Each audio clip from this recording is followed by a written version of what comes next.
Nama sreshtham manumapi shachi putram atra swarupam rupam tasyagrajam rupurim mathurim oshtavatim Radha kundam girivaram maho radhika madhavasa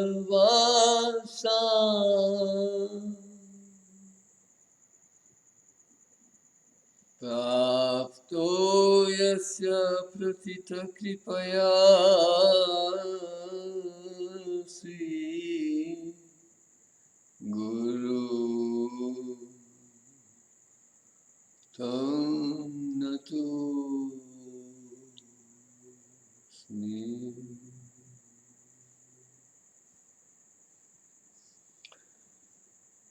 Nindantam pulakotarena vikasat nipa prasuna chavim pradvikritya bhujadvayam hari hari ityuchairvadantam muhu gayantam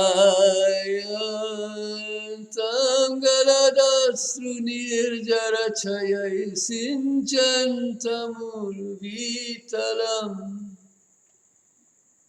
nityantam nijapashadaih parivritam tam gaurachandram stumam alibhi pratipalita pravalita ksanandamalokitah pratyasham sumana phalodaya vidho samodamamodita vrindaranya bhuvi prakasha madhura sarvati shriya Radha Madhavayo Pramodayatu Mam Ulalasa Kalpadrumaha Radha Madhavayo Pramodayatu Mam Ulalasa Kalpadrumaha Jaya Rupa Sanatana Bhatta Raghunath Sri Jiva Gopala Bhatta Dasa Raghunath E Chai Gosaira Kori Charana Bandhan Jaha hoite Vighna Nash Abhishta Puran Hare Krishna, Krishna Krishna, Hare Hare, Hare Rama, Hare Rama, Rama Rama, Hare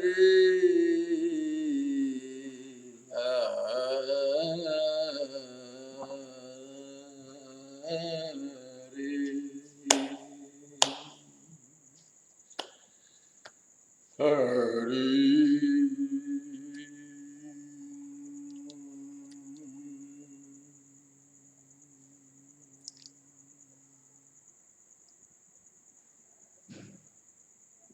Well, I did something today. I had kirtan before.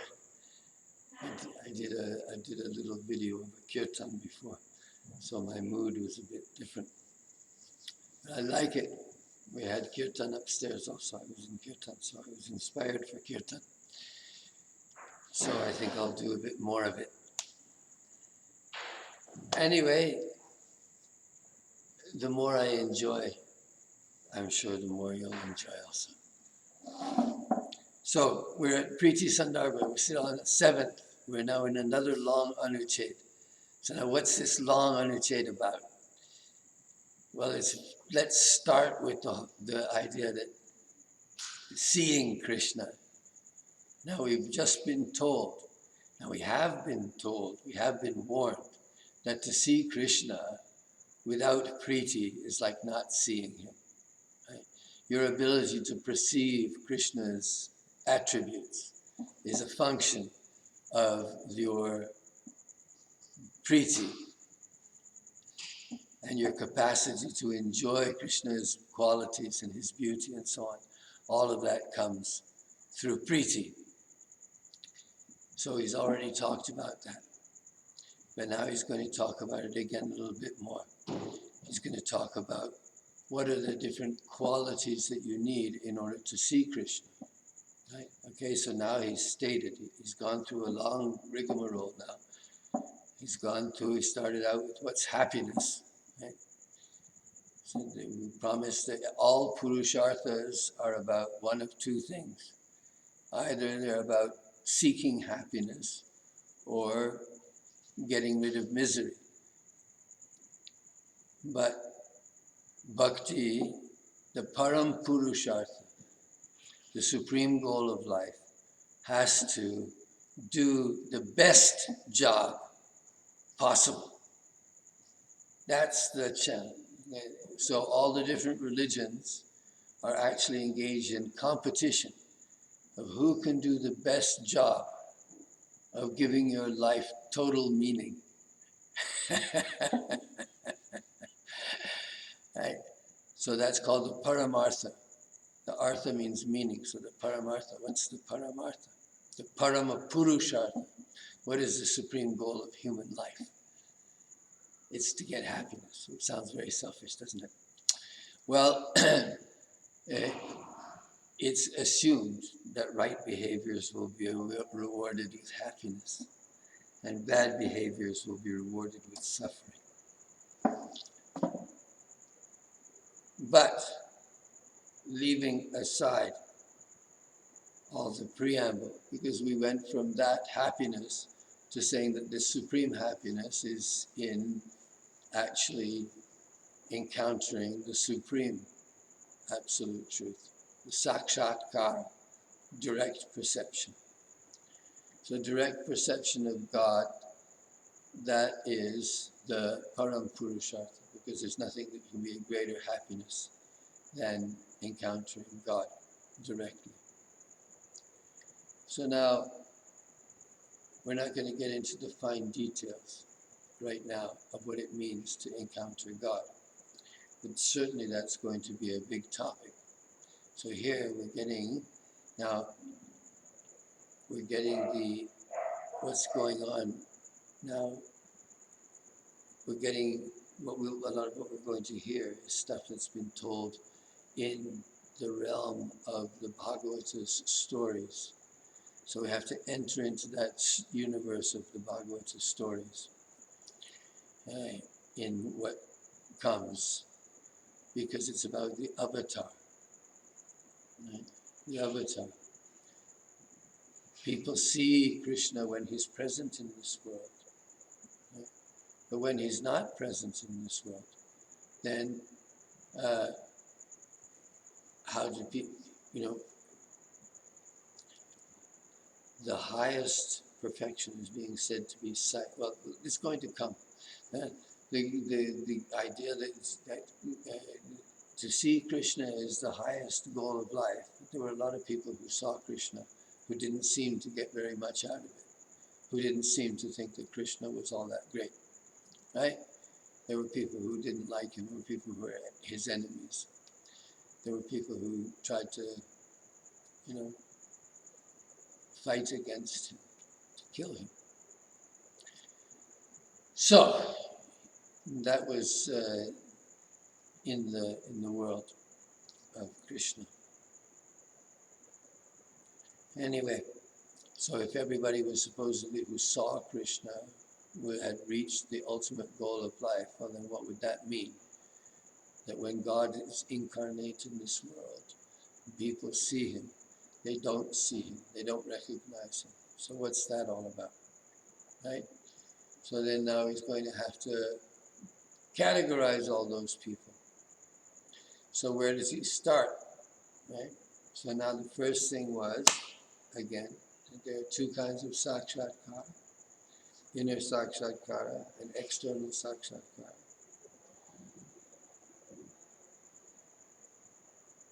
And then it was told to us that purity of heart is the first qualification.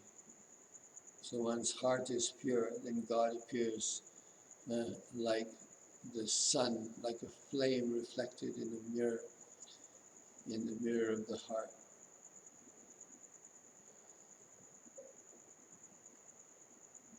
And if one has reached higher state, let's say, when one has reached the state of sampatti, then one sees Krishna directly with his own spiritualized eyes. So, so that's the thing. He starts now. I brought up the topic of spiritualized eyes, but that's exactly where we're headed, right? So the people might see Krishna, but if their eyes are not transformed, then it's as good as not seeing. So these are all the subjects that are going to come up in this anuched, but I don't want to get too far ahead of myself, right? So let's start. So where we left off was that the pureness of the heart was being touted as the important thing, and that poor Narada, he was even called a avipakva-kṣayaḥ and durdarshoham kuyoginam. Krishna was a little harsh. He said, okay, that's good. You did a good job so far. I'm going to give you this much. And now for the rest of your life, you got to do sadhana properly. And then you'll get me in your next life or something. Right? So that little vision of Krishna, that real external vision of Krishna, actually seeing Krishna standing before him, that kind of vision of Krishna with his external senses. That just lasted for a flash of a second. A flash of a second, and then it was gone. And then Krishna told him, Hantasmin janmini bhavan mang drashtu viharhati. Not a very nice thing. But what can you do? This is right at the beginning of the Bhagavatam, remember. So there's several things are being set up. So one of the important things that's being set up is this idea of separation and the desire God has to increase the desire. So this is in the bhakti school. This is an important idea that God wants to increase your desire for him. And so he is ingeniously putting us into all kinds of circumstances and situations for that end. All right, so purity of heart, that's the important thing. You've got to be pure of heart. Of course you've got to be pure of heart. Everybody agrees you've got to be pure of heart. Right? Let's get those hearts pure, right? So that's the basic, the yama and niyama, right? It's the external part of the sadhana. You have to be in the sattva guna, so be clean. So be clean, that's the thing, right? That's the sattva guna.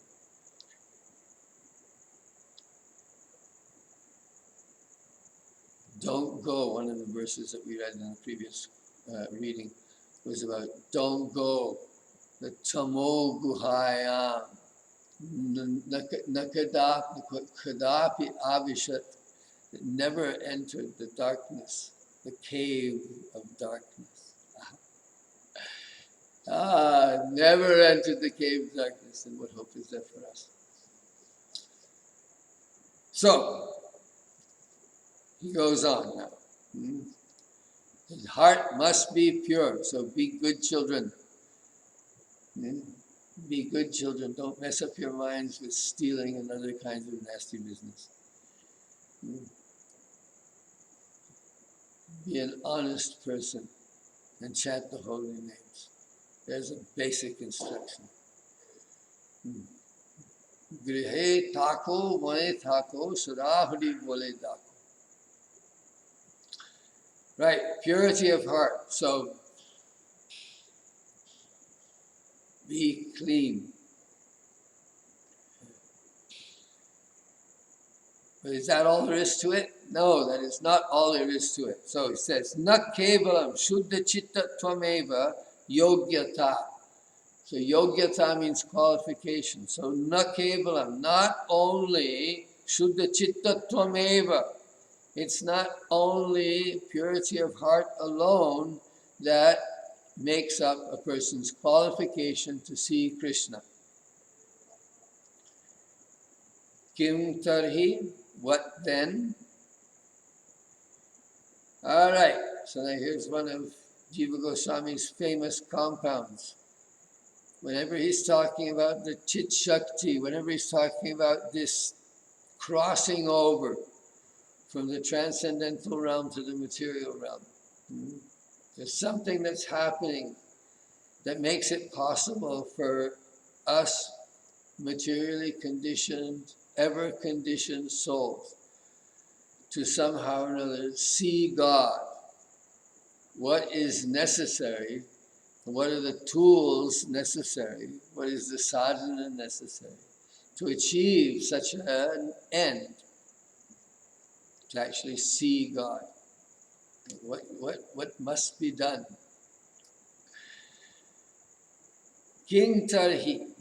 So there's something else that's needed in order to be able to get this extreme blessing, the parama purushartha, which is to actually behold God directly with your senses. That aha. So, yes, you do tapasya, you follow dharma, you follow all the rules and regulations.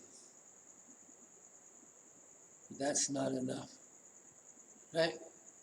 Something more is needed. What then is it? What is it? What is it? What is it?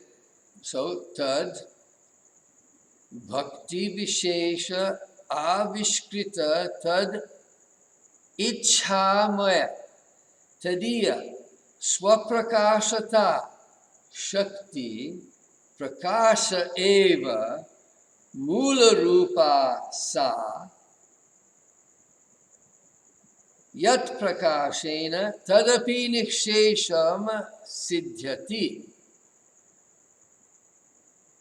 Okay, so now the question is, we get a lot of cases, let's say, where people see Krishna, just like Narada. He saw Krishna, and then Krishna disappeared, right? And told him that you weren't pure enough. But still, he gave him that vision of himself. So that vision itself has the power to, well, just we can assume that it was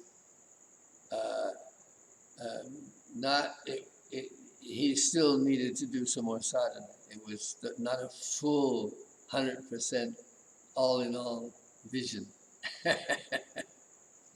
Something like that.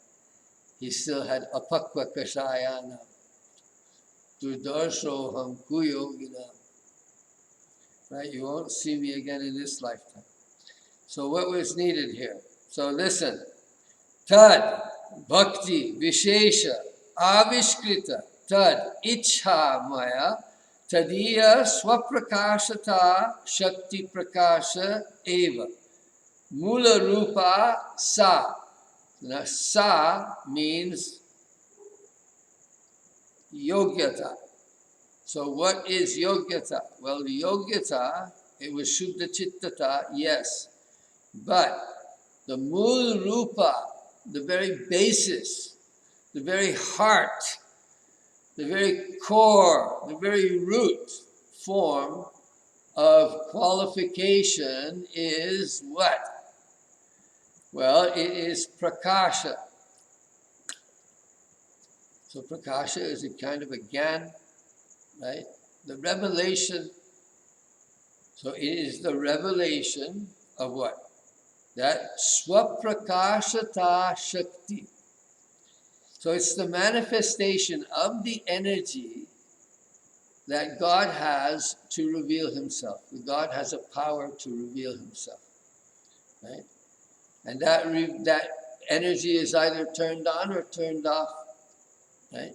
Prakāśa, it's turned on. Aprakāśa, it's turned off. So God has this power of revealing himself. But sometimes it's turned off, sometimes it's turned on. So the prakāśa of that form, that is basically the essence of your qualification. So what's more about that? Let's see some more. There's some more about that sva-prakāśata. So it's tadiya sva-prakāśata, so revealing himself, right? Tad-ity-ādi. That's the second important thing here. Tad-ity-ādi. It's the activation of his will. Right? So that sva-prakāśata shakti, that energy, that power that he has to reveal himself, which is sometimes turned on and sometimes turned off, right? And by his will, tad-ity-ādi, so it's his will that controls whether that ichha shakti is, or whether that sva-prakāśata shakti is manifest or not manifest. But there is more, because the compound started with tad bhakti vishesh avishkrita. So avishkrita means discovered, uncovered. When they came to America, that was avishkrita. They discovered America. Avishkrita, it was revealed, right? It was opened, it was uncovered. So that tad-ity-ādi, that ity-ādi, the God's desire is awakened by tad bhakti vishesha, by a particular kind of bhakti. So a particular kind of bhakti here means according to the particular kind of bhakti, right? Because there are different kinds of bhakti. So the revelation, God reveals himself differently to everybody. This is the trouble with God.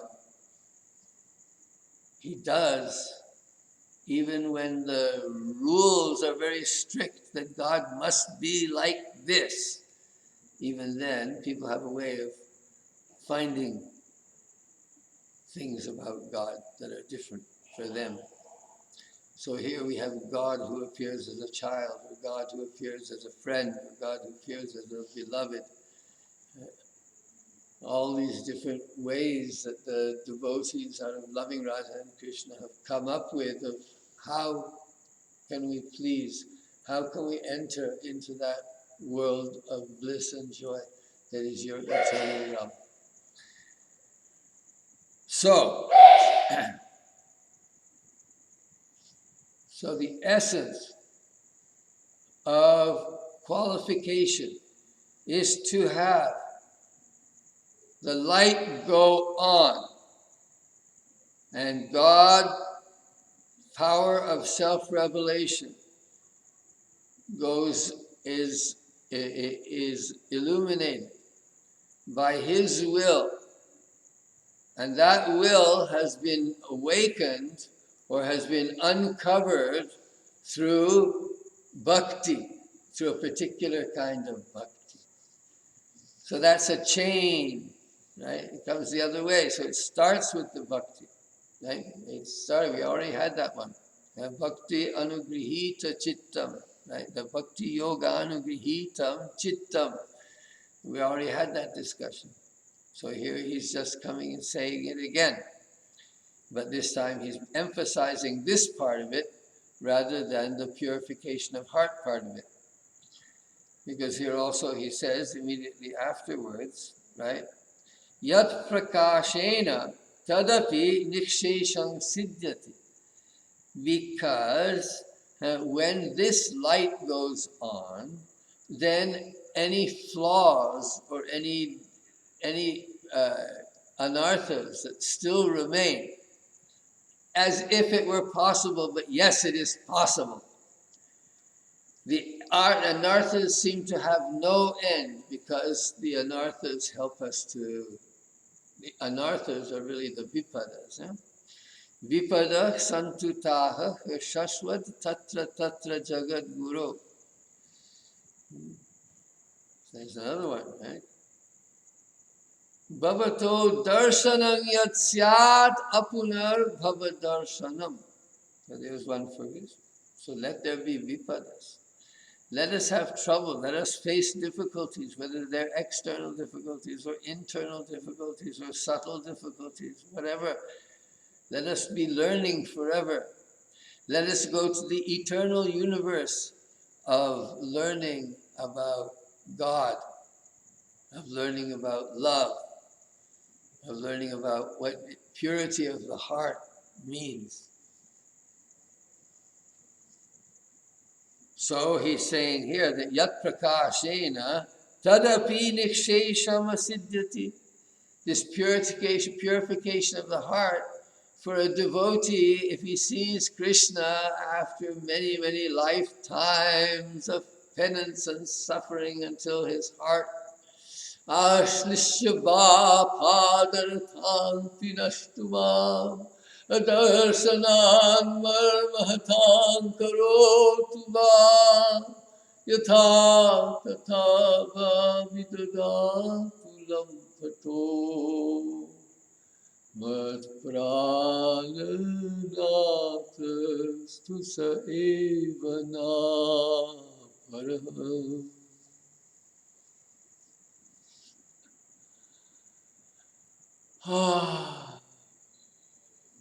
Jai Sri Mahaprabhu. So, if you see Krishna after so much suffering and penance, or just joyfully through the holy name,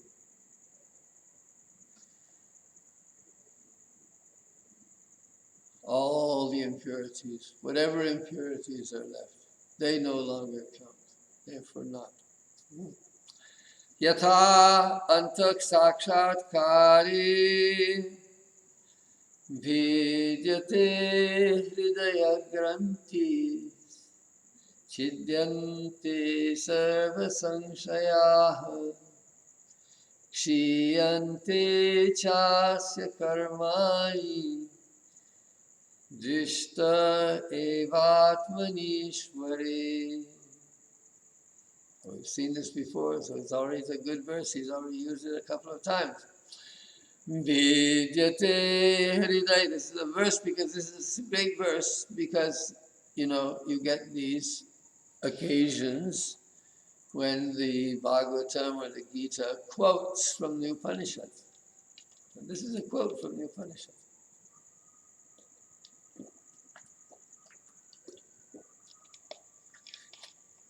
It comes right at the very beginning of the Bhagavatam, right in that second chapter, in that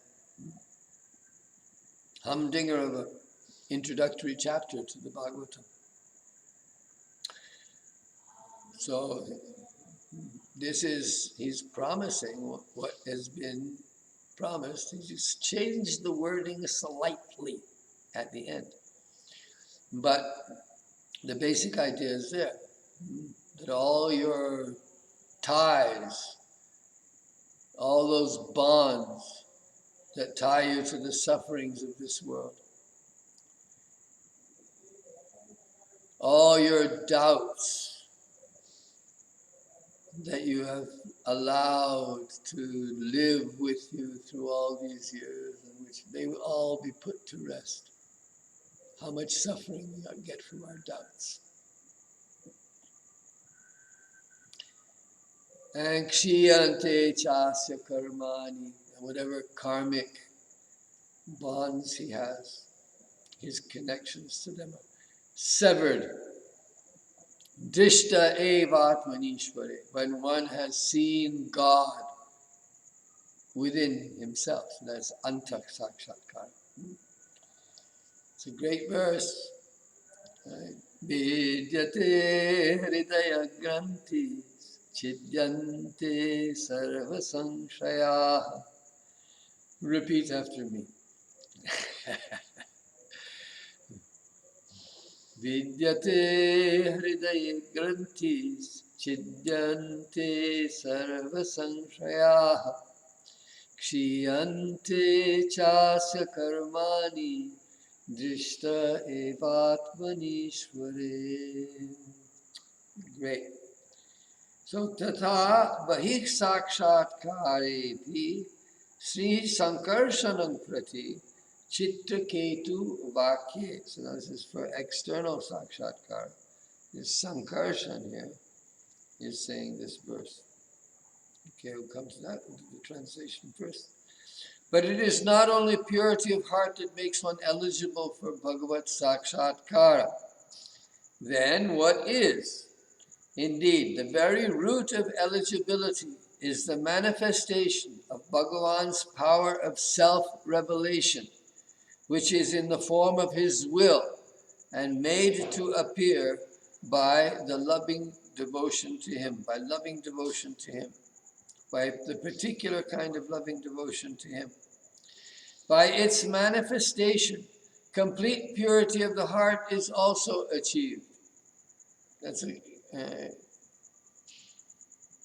if there was any impurity, it's gone. So this already assumes that that pure devotion is there, and one seeks nothing other. That when all the impurities have been withdrawn, surely. At any rate, so Citraketu spoke to Saṅkarṣaṇa. Oops, I thought I'd put the verses here. Nahi bhagavann aghaṭitam idaṁ tvad-darśanān nṛṇām akhila-pāpa-kṣayaḥ. Right. So I just the actual context is a little bit off my. I don't remember this context, so I have to see. Citraketu spoke to Saṅkarṣaṇ. It is not surprising, O Bhagavan, that all the sins of men are destroyed by having a vision of you. For even an outcast is forced from bondage to the material world simply by hearing your name just once.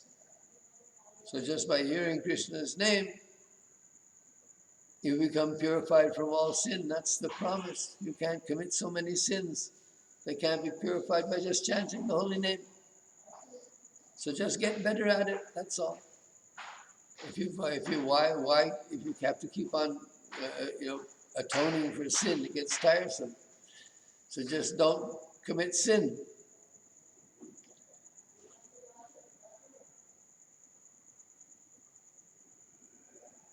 It is not surprising, O Bhagavan, that all the sins of men are destroyed by having a vision of you. For even an outcast is free from bondage to the material world simply by hearing your name just once. Yes, I thought I put all the verses here. Just do this so untidily. I thought I had done this tidily, and obviously I did not do it tidily. All right, so I don't have the whole verse there. I would like to read it though, because it was actually an easy verse in Sanskrit. Let's see.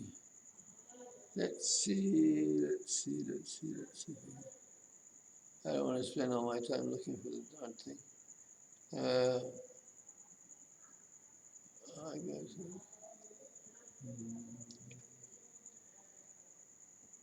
Yes, I'm trying to keep a little bit ahead, and I think it's only worth it if I take a bit of extra time. I think it's better that I at least have gone through whatever particular percolating process was needed.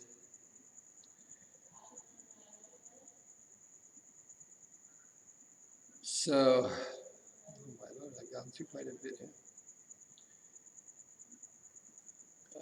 There we go, finally found it. All right, so nahi bhagavann aghaṭitam idaṁ tvad-darśanān nṛṇām akhila-pāpa-kṣayaḥ yat-nṛṇām sakrit-śravanāt pukkashopi vimuchyate samsārat. That's the part that I didn't have. So he says, this is interesting. This is a different kind of meter. This is an Arya meter. It's one of the few places in the Bhagavatam where you have this meter being used. Not for such a not for such a large number of verses either. Anyway, nahi bhagavann aghaṭitam idaṁ tvad-darśanān nṛṇām akhila-pāpa-kṣayaḥ. So it's very uneven. It is not the same. The lines are not the same length. Usually you're used to having the Sanskrit meter, all four parts of it are the same. But these are Arya meters. Anyway, nahi bhagavann aghaṭitam idaṁ is not a surprising thing. It's not an unusual thing for this to happen. Tvad-darśanāt, from your darshana, nṛṇām akhila-pāpa-kṣayaḥ, all of one's sins without end are all destroyed. Yananama sakrit-śravanāt, because yananama, that's you, your name, by your name, sakrita-śravanāt, simply hearing it once, pukkashopi vimuchyate samsārat. A pukkasha, a person from a very, very low level of human existence. He can also become free from his material bondage. He can also attain liberation. So, what to speak of your darshan? So this is the darshana, kimuta nyaya. They love the kimuta nyaya, the kaimutika nyaya. We say a fortiori. Just an argument a fortiori. If it applies in this case, if it applies in this larger case, then how much more it must apply in this other smaller case. If we argue this, if this argument wins in this particular domain, then how much more it should function in that domain where the rules are a bit different. Kimuta nyaya. Right, so we go back. So we continue here. I don't think I have any. All right. Prahlādaṁ prati śrī-nṛsiṁha-vākye. So now this is Prahlād, Nṛsiṁha speaking to him. So now we're getting into this a little bit more.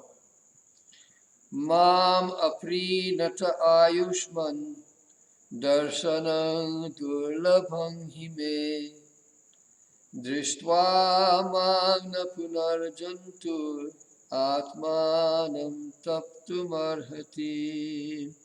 So this is coming after Nṛsiṁha-deva has already heard the prayers. Prahlāda has said his prayers and has pacified Nṛsiṁha. Nṛsiṁha has taken him on his lap, right? And he's saying to him that mam aprīṇata āyushman, he calls him Ayushman. And Ayushman is a parental blessing way of addressing the son. When you're pleased with your child and you want to bless him, you call him Ayushman. So Nṛsiṁha-deva there with his paw, right? Like a mother lioness embracing the cub. There is Prahlāda in the protective embrace of Nṛsiṁha. And Nṛsiṁha says to him, Mam aprīṇata ayushmana darshanam durlabhaṃ hi me. For a person to see me without loving me is impossible. Blessed child. Drishtva ma na punarjantur atmanam taptum arhati. This is an interesting expression because it says, once one has seen me, a creature, first of all uses the word jantu, so he uses a more general term. I guess jiva would probably be equivalent, but it's usually used to mean a base animal, a baser animal, a lower creature, right? A four-legged creature usually. So a jantu, a living being, I'll just take it as a jiva, that atmanam taptum arhati. No jiva can make his atma suffer anymore. So that's an interesting expression because first of all, if you know about Sankhya Yoga, the atma doesn't actually suffer. Even though we're conscious of suffering, but actually the atma is not touched by that. In the pure state, the atma is not touched. So that's what it means. If you see Krishna, then your atma will never be touched again with an awareness of suffering. But atma taptum arhati, it's like that you will never deserve it. In other words, there's an agency involved. That you are making yourself, right? You're making yourself suffer. So you will no longer make yourself suffer. Once you have seen Krishna and you see what's at the end of the road, once you've got a picture of what lies at the end of the road, and then your desire to go there will become stronger. And I can tell you from my old age position, I officially consider myself old now. It's the only reason I'm here to share my wisdom, of course. But as an old man, you've come closer to the end of life, and one has to winnow out essentials and separate them from the non-essentials in one's quest for perfecting one's life. So, he says, no one who doesn't love me gets to see me. And if you do see me, then that's it. You have no more suffering of any kind. You'll not make yourself, you'll not want to put yourself in that position of suffering. That's actually quite a strong statement. O child, may you be blessed with long life, Ayushman. It is very difficult for one who does not love me, aprīṇata, to see me. For after seeing me just once, a creature should never again suffer. And it says here, from an unfulfilled desires. Well, I don't know if I'll keep that. I think that was from Sridhar. But I think if it's in, I have to go back and look. I think I should have paid attention to that. If it's from the Krama Sandarbha, then I'll definitely keep it. Right. Here it's not in the commentary. So that's an addition, an editorial addition we're adding to Jiva Goswami. Are we qualified to do so? That's the question. So it does, from unfulfilled desires, that's why I was warning the other day. I don't know if that came on a recording, but about reading back Vishwanath Chakravarti. We don't want to read Vishwanath Chakravarti back into Jiva Goswami. We want to see Jiva Goswami without going through Vishwanath. Because once there's a new rung in the parampara, and that means there's a new way of thinking has entered.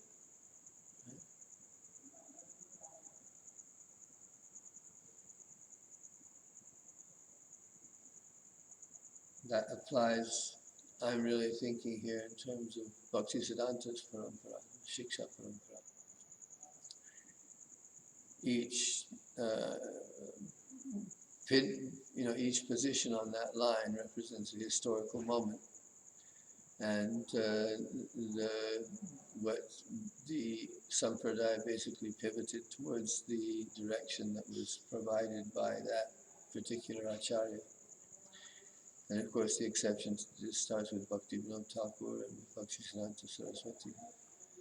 Otherwise, those are all accepted. And even Bhaktivinoda Thakur is kind of he's been so adopted by the Gaudiya Math that one who identifies with Bhaktivinoda automatically identifies with the Gaudiya Math, as I am well positioned to know. Right. So, let me go on here. So this is actually the end of the section. And there's no comment, Babaji didn't comment or anything, but I think that these perhaps are worthy of some more comment. śrī-bhagavantaṁ prati śrutadeva-vākye cha. So this is śrutadeva, of course. This comes at the. This is one of those tagged on stories at the end of the 10th canto, and I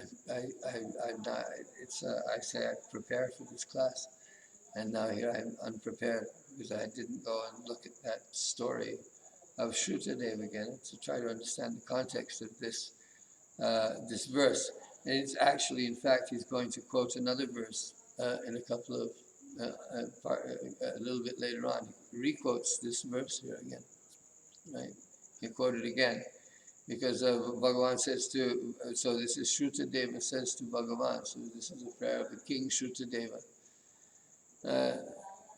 It's one of these tag-on stories at the end of the 10th canto. Maybe somebody wanted. There was a guy called Śrutadeva who wanted someone to write him into the story.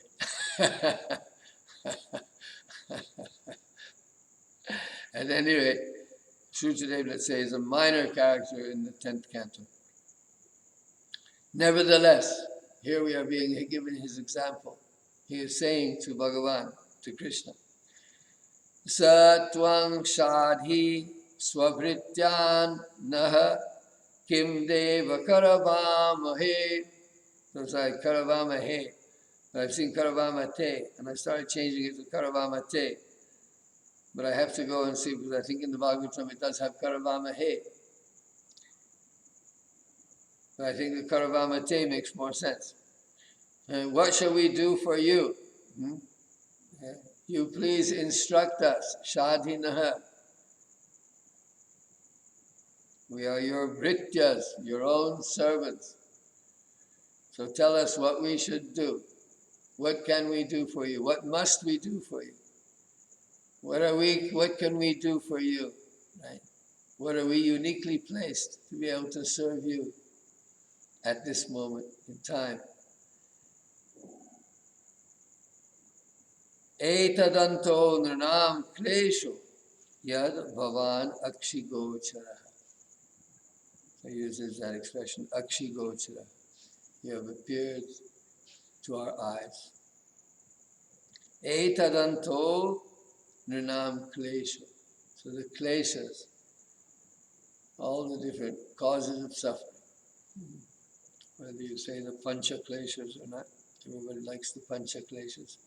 But klesha is broader than those pancha kleshas.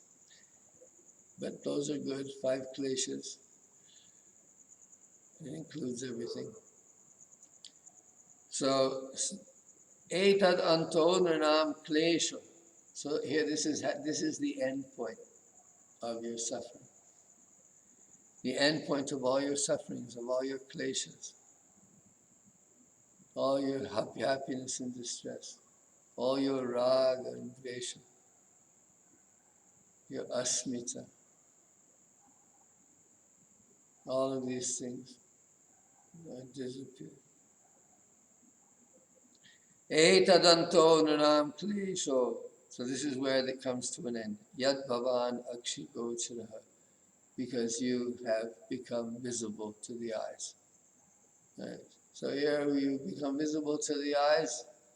So all our sufferings are over. We are completely free to serve you in any way that you demand us to do. Whatever you wish us to do, we are at your service. So that's actually the end here. How much time is it? Well, I think that, why don't I stop this one and I'll just keep on going.